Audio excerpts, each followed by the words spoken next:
Hey guys, Anna Kate with Anna Kate Fitness. Today we're going to cover macronutrients, what they are, how to be able to look at a plate of food and understand which foods are high and which macro, and how to transition yourself eventually from macro counting to intuitive eating.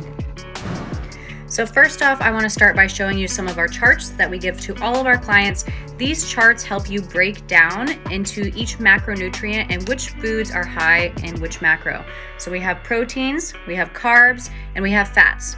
Those are the three main macronutrients that make up our total calories and provide us nutrition and health. It is very important to not completely eliminate one or the other macro because each macro serves a very specific purpose. So we're going to come back to the charts here in a little bit, but I want to explain the purposes of each macronutrient because it is important that you understand the importance of each of them so that you don't ever neglect them. Carbs provide brain function, energy, and it's the main source of our body's energy system. Protein helps repair and build muscle tissue, so we need an appropriate amount of protein through our day to help us retain and build muscle mass. The fat macronutrient helps insulate our organs and helps with hormone health. Skin, hair, and nails is also included in this as well. So after knowing the importance of each macronutrient, we definitely don't want to cut one of them out completely. Some people that do the keto diet, as you all probably know, completely cuts out carbs. I think it's like below 20 net carbs or something in order to be in keto or to be into ketosis. But when we completely eliminate carbs, you will find that you start having a lot less energy. People that are on keto tend to not have a ton of energy, and you have to completely cut out a whole food group, which is kind of hard to do when we're trying to live life and be able to go out to eat with our family and eat home cooked meals from our grandma.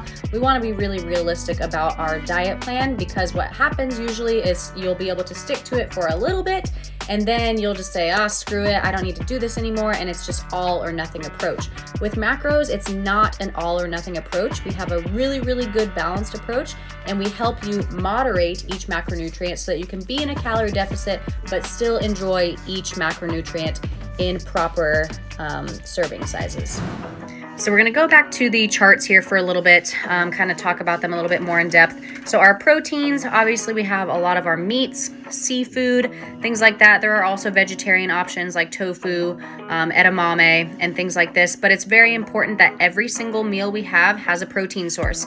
A lot of people actually lack protein and are really, really low on protein when they first start macro tracking, and they don't really realize. Once they start getting in enough protein, then you realize that you have a lot more strength in the gym, you have a lot more energy, and your muscles look better. When it comes to meat and cooking, you can essentially cook your meat however you want. The leanest approach to having the lowest amount of fat in your meat is picking a lean protein source, usually ones with lighter color, so like chicken or tilapia fish, like any sort of white fish or just chicken in general. Anything darker like steak, salmon, chicken thighs even are going to be a little bit higher in fat. So if you want a lower fat protein, aim for the lighter colored meats. And if you want a higher fat protein, which does have a lot more nutrients in it, then aim for the darker type of meats. Now we'll go into the carbohydrates here. So carbs have a big range, including fruits and vegetables. Fruits and vegetables are also carbs, and they have a lot of micronutrients as well. We're not going to dive into micronutrients much today, but your carbohydrates are your pastas, your potatoes, your fruits and vegetables, your rice, all of those yummy things. But carbs are not the devil. Actually, in fact, carbs are our main energy source within our body. So you'll notice that once you start getting an appropriate amount of carbs each day, you have a lot more energy and better brain function. That's why they always tell you back in elementary school or middle school, high school, that before you take your SATs or your ACTs or a big test, to get in a good breakfast, because carbs actually help your brain function. So if you want to be smarter, eat your carbs. And then our fat sources here. Now, fat sources directly, you don't necessarily have to add to every single meal because we get a lot of trace fats from our other food. Like I was talking about earlier with the protein sources, if you aim for a darker colored protein, you're going to get more fat from your protein. So it's really easy to get a lot of fat sources from other foods. They're called trace fats. But we also want to make sure that we are including lots of good, healthy omega-3s in our diet as well. So like avocado, olive oil, coconut oil, butters. Cheeses, nuts, and whole eggs is another good example of about half fat, half protein. So you'll get some protein from the eggs, and also you'll get some good fats from the eggs as well. Healthy omega-3s are very important to our overall health. As a competitor myself, sometimes our fat content is really low, and I've had blood work came back pretty bad because of how low my fat content was. And as soon as I started adding in more salmon, more whole eggs, more avocados to my diet, my blood work immediately got better. So it's really important for our overall hormones as well to make sure we're getting in healthy fat sources. So the point of macro tracking is to learn about your food. You don't really know anything about your food unless you're constantly looking at nutrition labels. With macro tracking, you don't necessarily have to look directly at the nutrition labels, although we still encourage you to compare the two. When you track macros, there are different apps you can use. We encourage people to use MyFitnessPal or MyMacros Plus. Those are the two most common ones. They're free apps. There are versions that you can pay for that make things a little bit more fancy within the app, but really just the basic app that you need is free, MyFitnessPal or MyMacros Plus. What you do is you go to your food diary and you type in the food that you're eating. You want to make sure that the brand matches up, the serving size matches up to directly what you are eating. So what you're eating needs to match up to your app.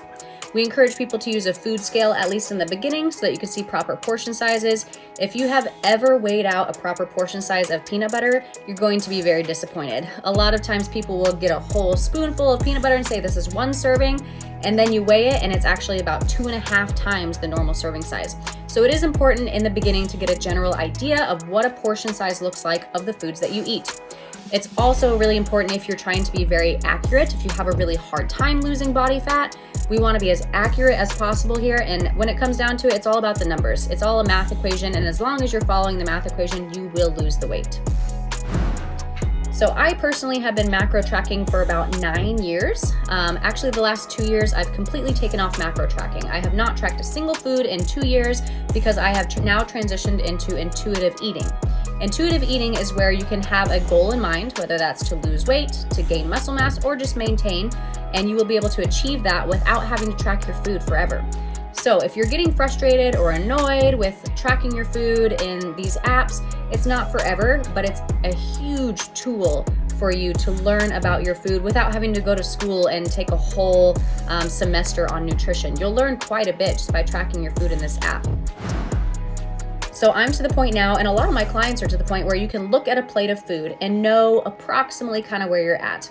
If you have steak, you have potatoes with butter, and you have a side of green beans, let's say, that's still going to have quite a bit of fat in it because of the steak and the butter on the potatoes. So if you're going out to eat and you would like to try to lower the amount of fat in your food, you could get a really lean steak like a sirloin, or you could opt for chicken instead, and you can ask for butter on the side. So you can always add a little bit of butter, but a lot of times a restaurant will add quite a bit of butter, so we like to ask for it on the side so that we can appropriately control our portion sizes with it. So let's talk about eating out. A lot of times people will think that the salad is going to be the best option for them. And I want to show you here a couple of examples of some salads at different restaurants that really are extremely high in calorie and you would have no idea. Everyone just assumes that the salad is the healthiest option, right? But you can make better decisions, and I'm going to show you some examples of what you could order instead. Sometimes when trying to pick a good meal at a restaurant, it's important to look at the overall calories. So we obviously want to make sure that if our goal is weight loss, we want to try to find a lower calorie option. There's also the option to try to pick the highest protein food or the lowest fat food, depending on what you tend to struggle with. If you know that you tend to struggle by eating way too many fats, then try to find a lower fat meal. If you know that you struggle to try to hit your protein goal, then try to find a really high protein meal. But overall, calories are king, so if you do want to make sure that you can lose weight, definitely opt for a lower calorie option. So hopefully that helped a little bit put things into perspective and helps with ordering at restaurants, because we don't need to avoid eating out when you're trying to lose weight.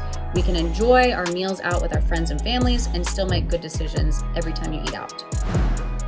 I'm going to touch a little bit about alcohol, but this might be another video for another time because there's quite a bit that goes to it. So alcohol is not considered one of our 3 main macronutrients. It is in its own separate category. So sometimes if you find that you're trying to track a drink that has alcohol in it, it'll pop up as 0 calories and you'll get super excited. This drink has 0 calories. Woohoo, I can drink a ton of them. That's wrong. Alcohol is not covered by the FDA, so legally they do not have to put the calorie information coming from alcohol. Since alcohol is not a main macronutrient, we technically can't count it as carbs or fats or anything because it's not any of those. It's its own type of poison. Essentially, that is what alcohol is. It is poison in our body that our body is trying to metabolize while alcohol is in your bloodstream. So, we metabolize fat while we sleep. We metabolize fat when we work out, even more because you're burning more calories. But when you have alcohol in your system, that metabolic process of metabolizing your body fat completely stops. And your body's main goal is to get that alcohol out of your system. So your metabolism is working in overtime, trying to get this alcohol out of your system because our bodies know that it's not meant to have that in our system, even though that is what society tells us, right? So it's really important to understand that while you're drinking alcohol, your metabolism has slowed down to try to transfer over to getting the alcohol out of your system. Number 2, alcohol has a lot more calories than you realize. Usually they will list the calories on your alcohol beverage, but they will not list any macronutrients. So you'll think 0 macros, this is exciting, whatever, but we really need to count it as something because there is a lot of carbs coming from that alcohol. They're not carbs technically, but we need to call it something. So there is a lot of energy coming from that alcohol that just sits in your gut. Protein and carbs have 4 calories per gram, so they are going to be the foods that you can get the most volume out of with the least amount of calories. Fats have 9 calories per gram, so you're going to be able to not have as much volume with your fat content, and you'll have more calories with your fat content. That's why your fat goal is always going to look lower, and why your portion sizes of foods that are high in fat are going to be smaller. With alcohol, alcohol has 7 calories per gram. So what we can do with this and what we try to do to make it really easy with our clients is we just count it as carbs or fats. So you take your total calories from your drink. Let's say you're drinking a Truly, so those have about 100 calories. We divide it by 4 to figure out approximately how many carbs is within that Truly. When you do the math, you'll find that there's about 25 carbs coming from a Truly. You can also do it with fat. So you can take 100, divide by 9, and then you can count it as fat as well. So depending on where your macros are at and where you want to use the alcohol to fill in some spaces in your carbs and fats, you can kind of make that decision on your own. So when it comes to macro tracking and alcohol, we want to track it as carbs. Like I said, if you type this into MyFitnessPal without saying as carbs, it's going to come up as 0 macronutrients, but it might have the calorie amount.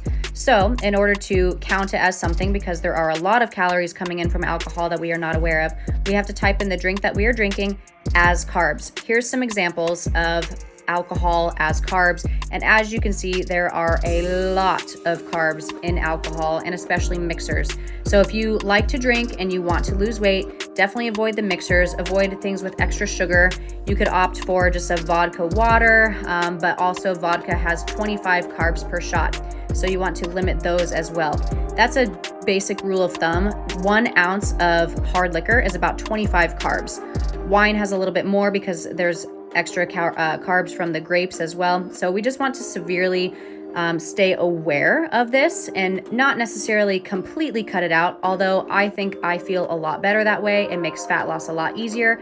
And a lot of times you find it's not worth it and you don't need alcohol to have fun. A lot of times I hear my clients talk about how they are in a social setting and they think they need alcohol, but then they try social settings without alcohol and it's just as fun. So I hope today's video taught you a lot. I know a lot of people get really confused at the beginning when it comes to macro tracking and all of the conflicting information that's out there on the internet. So we want to be a good source for you guys so that you are no longer confused when it comes to nutrition and about macros. And we'll see you next time.